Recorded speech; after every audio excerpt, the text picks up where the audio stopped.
ایک محب وطن پاکستانی نے فیصلہ کیا کہ وہ اس نظام ظلم، کرپشن اور غلامی کے آگے سر نہیں جھکائے گا۔ نہ عمران خان کسی کے سامنے جھکے اور نہ وہ اپنی قوم کو کسی کے سامنے جھکنے دے گا۔ یعنی کہ صرف اللہ کی عبادت کرتے ہیں اور اسی سے ہی مدد مانگتے ہیں، انسانوں کے سامنے نہیں ہم جھکتے۔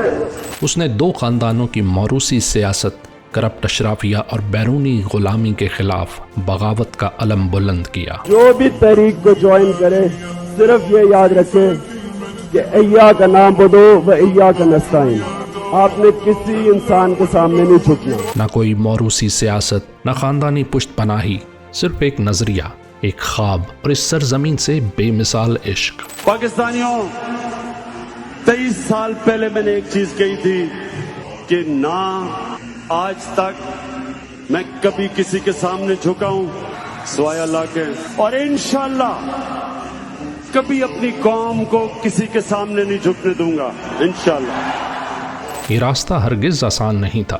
الزام تراشیاں، کردار کشی، جھوٹے مقدمات، قاتلانہ حملے اور قید و بند کی صعوبتیں، مگر وہ نہ بکا، نہ جھکا، نہ تھکا۔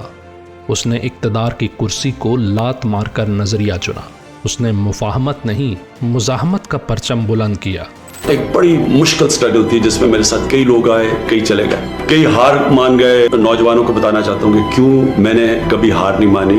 دو وجہ تھی۔ ایک یہ کہ میں نے کرکٹ کی گراؤنڈوں میں ایک چیز سیکھی تھی، جو ہار نہیں مانتا اور آخری گیند تک لڑتا ہے اس کو ہار بھی ہرا نہیں سکتے۔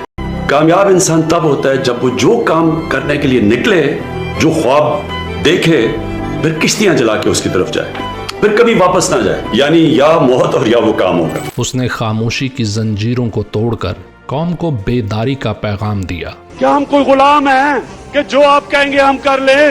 اور جو سفر اس نے اکیلا شروع کیا تھا، آج وہ ایک عوامی انقلاب کا روپ دھار چکا ہے۔ آج پوری قوم اس کے ساتھ کھڑی ہے۔ ہر گلی، ہر شہر، ہر دل میں عمران خان بستا ہے۔ یہ تحریک صرف ایک سیاسی جماعت نہیں، یہ فکری جدوجہد ہے جس کی بنیاد ہے انصاف، انسانیت اور خودداری۔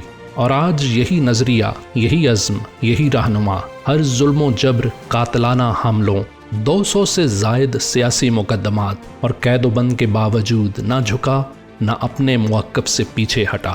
آج وہ فسطائیت کے مقابل سیسا پلائی دیوار بن چکا ہے، اور اس کی قیادت میں پاکستان تحریک انصاف نہ صرف ملک کی سب سے بڑی سیاسی قوت ہے، بلکہ وہ واحد امید ہے جو ہر سازش، ہر وار، ہر دھوکے کے باوجود ڈٹ کر کھڑی ہے۔